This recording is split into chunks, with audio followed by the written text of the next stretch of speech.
بسم الله الرحمن الرحيم. الدرس الثاني عشر زیارت الاخی، بھائی کی زیارت۔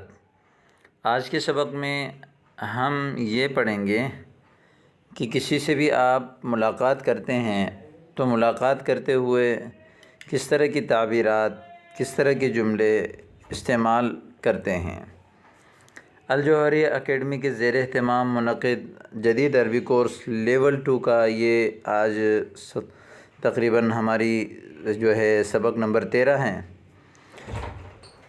پہلا حوار ہے انظر واستمع واعد۔ السلام علیکم۔ وعلیکم السلام۔ مرحبا بک یا اخی الغالی، تفضل۔ مرحبا بک یعنی آپ کو خوش آمدید، یا اخی الغالی اے میرے محترم بھائی، غالی مہنگے کو کہتے ہیں یعنی معزز، تفضل تشریف رکھیں۔ رشاد کہتا ہے الحمدللہ الذی جمعنا بعد فراق طویل، تمام تعریفیں اس ذات کی ہے جس نے ہمیں بڑی لمبی جدائی کے بعد جمع کیا۔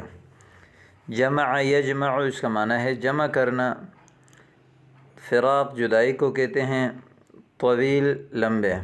اجتمع یجتمع اجتماع کا معنی ہے جمع ہونا، جمع یجمع جمع کرنا۔ حمدا و شکرا للہ، انتظر لحظتا تھوڑی دیر انتظار کیجیے۔ سأحضر لک طعاما و شرابا میں آپ کے لیے کھانا پینا حاضر کروں گا۔ احضر یحضر احضار حاضر کرنا، حضر یحضر خود حاضر ہونا۔ لا تتعب نفسک اپنے آپ کو مت تکائیں۔ اتعب یتعب اتعاب تھکانے کو کہتے ہیں، اور تعب یتعب اس کا معنی ہے تکنا۔ نزلت فی مطعم قریب من المطار میں اترا تھا، یعنی مطار ایئرپورٹ کو کہتے ہیں، مطعم ہوٹل، یعنی قریب ہی ایئرپورٹ کے ہوٹل میں اترا تھا، یعنی میں تھوڑی دیر پہلے وہاں سے ہو کر آیا تھا، جسے ہم بولتے ہیں نا اردو میں، وہاں اترا تھا، مطلب ہوٹل میں اترنے سے مراد کھانا ہوتا ہے۔ تو یہ بھی یہاں نزول فی مطعم قریب من المطار کا مطلب یہ ہے کہ اکلت فی مطعم قریب من المطار قبل لحظۃ لا حرج فإن اکرام الضیف من الدین، کوئی بات نہیں، مہمان کی ضیافت اکرام یہ دین کا حصہ ہے۔ یا لہو من دین کریم، ہے ماشاء اللہ کیا ہی معزز دین ہے، تعجب اور اظہار فرحت کے لیے استعمال ہوتا ہے، تعجب کرنے کے لیے۔ تفضل بالہناء والشفاء، لیجئے ہنا یعنی مزے کے ساتھ، والشفاء اور شفا کے ساتھ۔ کھانا جب کسی کو کھانا پینا دیتے ہیں تو عموماً یہ جیسے ہم اردو میں بولتے ہیں نا مزے سے کھائیے، تو اس کو عربی میں بولتے ہیں تفضل بالہناء والشفاء، یہ کھانا مزیدار بھی ہو اور آپ کے لیے شفا یاب بھی ہو۔ شکراً بل اشکرک علی هذه الزیارت، بلکہ اس زیارت پر میں آپ کا شکریہ ادا کرتا ہوں۔ علی فکرۃ هل يمكنك ان تأخذني الى الشلال المشهور في القرية المجاورة غدا، علی فکرۃ یعنی ایک آئیڈیا ہے، هل يمكنك ان تأخذني کیا آپ مجھے لے جا سکتے ہیں، الى الشلال، شلال آبشار کو کہتے ہیں جہاں اوپر سے پانی نیچے آتا ہے، المشہور مشہور آبشار، فی القریۃ المجاورہ جو پڑوس والے گاؤں میں ہے، غداً کل، کل پڑوس والے گاؤں کے مشہور آبشار میں کیا آپ مجھے لے جا سکتے ہیں، بکل سرور مکمل خوشی کے ساتھ، وارید ان آخذک اللیل الی شاطئ البحر اور میں چاہتا ہوں کہ میں رات کو آپ کو سمندر کے کنارے لے جاؤں۔ یا لہا من فکرۃ طیبہ، کیا ہی اچھی سوچ ہے۔ تو یہ ہو گیا حوار مکمل۔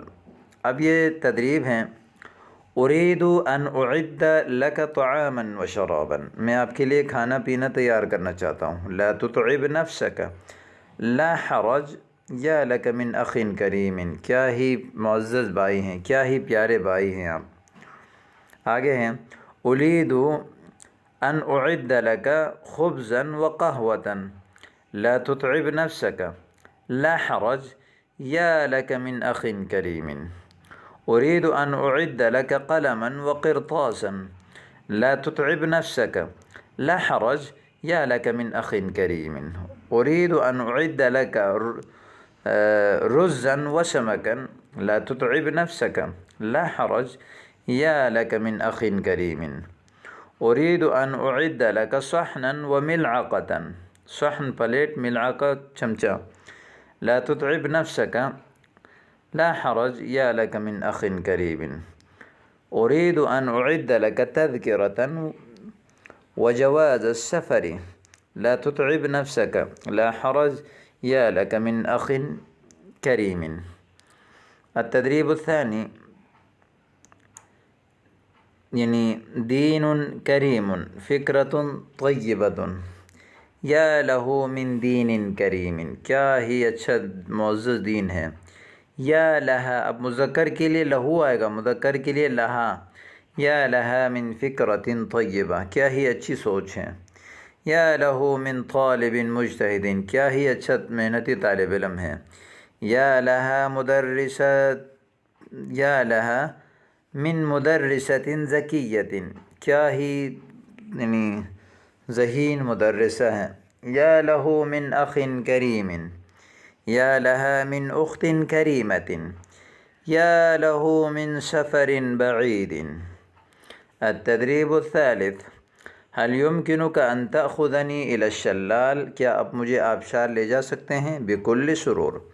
هل يمكنك ان تأخذني الى الغار، کیا آپ مجھے غار لے جا سکتے ہیں، بكل سرور۔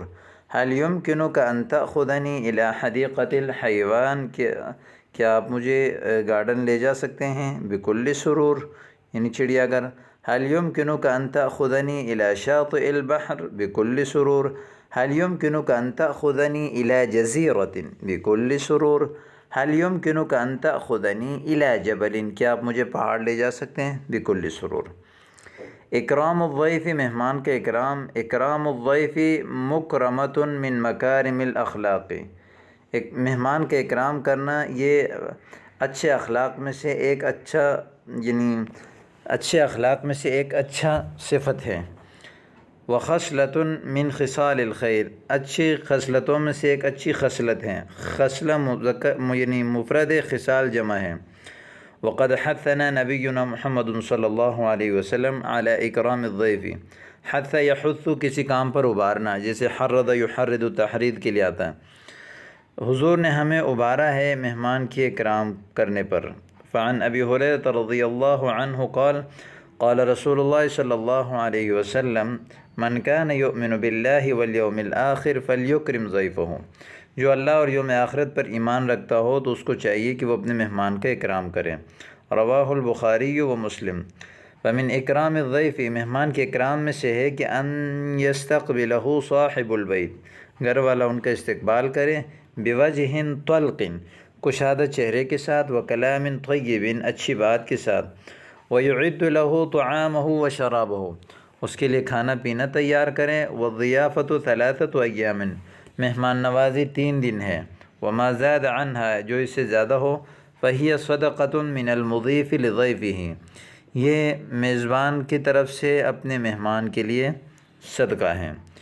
اب یہاں دیکھیں، المسلم یکرم ضیفہ، اکرام الضیف من مکارم الاخلاق، یعد المضیف الطعام لضیفہ، الضیافۃ ثلاثۃ ایام، یستقبل المضیف ضیفہ بوجہ طلق۔ تو یہ آپ کے سامنے کچھ غلط جملے ہیں، ان کی آپ نے تصحیح کرنی ہے، اور یہیں آج کا سبق الحمدللہ اپنے اختتام کو پہنچا۔ امید کرتا ہوں کہ آپ کو سمجھ آ گیا ہوگا۔